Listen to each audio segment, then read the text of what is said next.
From nobodies to criminal kings, these underworld legends didn't just break laws, they shattered entire systems to build wealth beyond imagination. The stories behind their fortunes were darker, bloodier, and more shocking than anything. Keep watching, the last part will haunt you. Number 1. Pablo Escobar. Everyone knows Pablo Escobar as the king of cocaine, flooding the world with white powder and amassing a near $30 billion fortune. But what most don't know is how Escobar kept those billions growing beyond just drug deals. Escobar didn't just bury cash in fields, though he did that too. He was running a mini conglomerate behind the scenes. He poured drug profits into legitimate businesses, from real estate to construction projects, to wash his money clean. In Medellin, he sponsored local soccer clubs and built housing for the poor, not just for charity, but to boost his public image and influence. Escobar even bought banks and front companies to hide his cash. By bribing officials and juggling fronts, he made illegal dollars look legit. At one point, he funneled money through a Colombian soccer team, using the unregulated finances of football to launder funds and win popular support. The result? Even as authorities seized loads of cocaine, his wealth kept growing and hidden. Hotels, airlines, pharmacies, you name it. Escobar's real secret was treating crime like a business, and he wasn't alone in this clever approach. Escobar was ruthless, but his business tactics were pure genius. What do you think made Escobar's strategy so successful? Drop your thoughts in the comments below. Number 2. Joaquin El Chapo Guzman. El Chapo, the infamous Mexican cartel boss, is known for spectacular prison escapes and tunnels stretching under the US border. But his real genius was something else. He did money laundering on a mind-blowing scale. Chapo quietly constructed an ingenious financial network to hide and grow his fortune, laundering billions through ordinary businesses. He didn't just stash cash underground, he turned taco stands, car washes, and restaurants into front companies, washing dirty money right under everyone's nose. Each secretly churned out millions in cartel cash. El Chapo's cartel set up a vast network of shell companies and front businesses, from bars to retail shops that acted like giant laundry machines for drug dollars. On the surface, they sold tacos or soap, but behind the scenes, they were pumping narco cash into the banking system. He used banks in Hong Kong and Panama, suitcases of cash on flights, to mix illicit money with real business revenues. By doing so, El Chapo could buy mansions, ranches, and even stakes in legit enterprises without raising alarms. On top of that, Chapo moved funds through fake import-export companies and even used international banks like HSBC, which were later fined billions for ignoring red flags. This wasn't chaos, it was structured financial engineering. Number 3. Frank Lucas. The Frank Lucas, the Harlem heroin kingpin from American Gangster, had one rule: don't flash wealth. While others flaunted fur coats, Lucas invested. At his peak, he made millions per month selling heroin. Instead of hiding all of it under floorboards, he bought real estate, laundromats, nightclubs, even invested in businesses back in his hometown. Frank Lucas's most brilliant move was cutting out the middlemen in the heroin trade.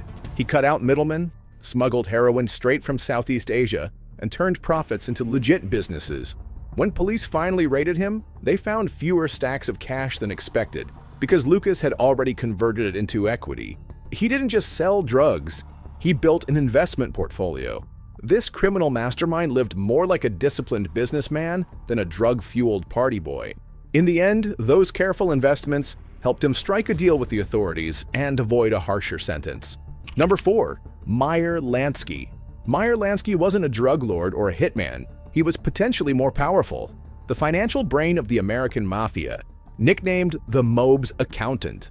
Lansky helped build an underworld economy, keeping illicit money flowing and hidden from governments. He operated like a ghost, moving mafia millions through Swiss banks and Caribbean casinos, ensuring crime bosses like Lucky Luciano and Bugsy Siegel could grow their empires and keep their fortunes. He pioneered the use of offshore bank accounts and shell companies to stash mob money where lawmen couldn't reach. In the mid-20th century, Lansky and his partners bought stakes in casinos from Las Vegas to Cuba and the Bahamas, then funneled mafia cash into these ventures. Profits came back looking like legitimate gambling revenue. He is even rumored to have owned a Swiss bank outright, a secret vault for the mob's cash. All this in an era long before digital banking. It's as if he turned organized crime into a multinational corporation complete with offshore subsidiaries. Lansky himself walked free with almost nothing pinned on him. When he died in 1983, official records claimed he was nearly broke. a claim few believe. The likely truth, Lansky's fortune was invisible, spread in trusts and foreign accounts, safe from prying eyes. Number 5. Hell's Angels. They are notorious for drug trafficking, prostitution, gun running, and extortion. But the Hells Angels have also quietly become a business enterprise, selling something unexpected: their own image. It's estimated that the club generates up to $1 billion annually. This biker gang realized that their Death's Head logo and rebel reputation had market value. From t-shirts to posters, the Hells Angels name became a brand, one that brings in serious cash through official merchandise and licensing. Yes, the gang, famous for bar fights and road wars, also files trademark lawsuits and runs a corporation to protect its intellectual property. They have registered their winged skull logo and name, and they guard it fiercely. In fact, they've sued major companies like Amazon and even Toys R Us in court. The Hells Angels essentially monetized their rebel image. Members pay dues to local chapters, but the big money comes from licensing and merchandise sales worldwide. They turned their clubs into, yes, franchises. There's even a famous case where an online marketplace was ordered to pay the Hells Angels $78,000 for allowing unlicensed merch with the logo. By controlling their brand, the Angels generate income, not easily seized by law enforcement. It's legitimate revenue. Number 6. The Chicago Outfit. How the Chicago Outfit turned union dues into criminal profits. The Chicago Outfit, led by Al Capone, discovered a gold mine in labor unions. In the 1950s and 60s, they took control of the Teamsters Union's pension funds, which held billions of dollars. They used these funds to finance mafia-owned casinos in Las Vegas and real estate. In exchange, union bosses received kickbacks. By manipulating the union, the outfit funneled workers' pensions into mob businesses by laundering huge amounts of money. They even skimmed $2 million in cash from union-run operations to fund their criminal activities. It was the biggest mutually corrupt deal. Number 7. Modern drill rappers. So, how does being dangerous make you rich in music? Yes, it actually did. The answer lies in controversial drill music. In the age of YouTube and Spotify, having a bad reputation can actually boost your music streams. Drill rappers are turning street fame into money, turning stories of crime into popular songs and big deals. Fans are drawn to drill music partly because it's the real deal. When a rapper references a shooting or a rival, listeners know it's not fiction. This morbid authenticity boosts engagement. Videos go viral, streams multiply, and record labels smell money. Take Chicago's Chief Keef. He posted gritty music videos from his grandma's yard. The rawness guns in the video, scowling teens, flashing gang signs, garnered millions of views. The buzz was explosive. By 2013, his record deal was reportedly worth up to $6 million for multiple albums. This trend isn't just about one artist. Modern drill stars like Bobby Shmurda, Pop Smoke, or UK's Heady One followed similar. The pattern is clear though. Street reputation can be converted to legit wealth in the form of streaming royalties, show fees, and endorsements. Number 8. Russian oligarchs with mafia ties. When the Soviet Union collapsed, it wasn't just a political shift, it was a criminal takeover. In the chaos of the 1990s, a new breed of gangsters, the Russian oligarchs, seized state assets and built massive fortunes. But how did they do it? Share your thoughts below. In the 1990s, state factories, oil fields, and mines were up for grabs at fire sale prices. A handful of sharp, and often ruthless individuals teamed up with criminal gangs to seize these assets to become what we now call oligarchs. These oligarchs often had deep mafia connections. Some were former black market dealers or even ex-KGB thugs.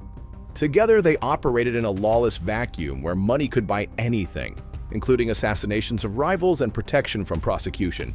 And the result? By the 2000s, Russia had the highest number of billionaire gangsters on the planet. Men who owned oil companies, banks, and TV stations, all built on a foundation of crime and corruption. Notorious crime boss Semyon Mogilevich built a weapons and oil trading empire. Oligarch Boris Berezovsky, once dubbed the godfather of the Kremlin, used mob muscle to take over Russia's main TV network and a chunk of the oil industry. It was Darwinian capitalism. Only the most connected and feared survived. Number 9. Japanese Yakuza. The Yakuza were a different breed of gangster. They didn't hide in the shadows, they operated right in the open. These gangs had offices, business cards, and deep ties to politicians and big businesses. At their peak, groups like the Yamaguchi-gumi controlled billions, not just from gambling or extortion, but from owning real companies, construction firms, stock brokerages, talent agencies, and even movie studios. The Yakuza mastered the art of mixing crime with legitimate business. By the 1990s, it was estimated that half of all Japan's construction companies had Yakuza connections. The Yakuza became wealthy not only through crime, but through integration into the legitimate economy and political system. The one surprising thing they all have in common? Every one of these gangster kingpins shared one undeniable trait. They blurred the line between crime and business, no matter where they came from. From Escobar investing in real estate, El Chapo creating front companies, and Lucas buying nightclubs, to Lansky opening bank account, the Hells Angels trademarking logos, each of them used legal or semi-legal methods to amplify and secure their criminal profits. That's the secret they all shared. Criminal entrepreneurship. They didn't just commit crimes. They built sophisticated businesses around them, making them not just criminals, but ruthless, strategic businessmen. Which gangster do you think was the most strategic in building their fortune? Let me know in the comments. Thanks for watching. Until the next chapter in the Outlaw Book.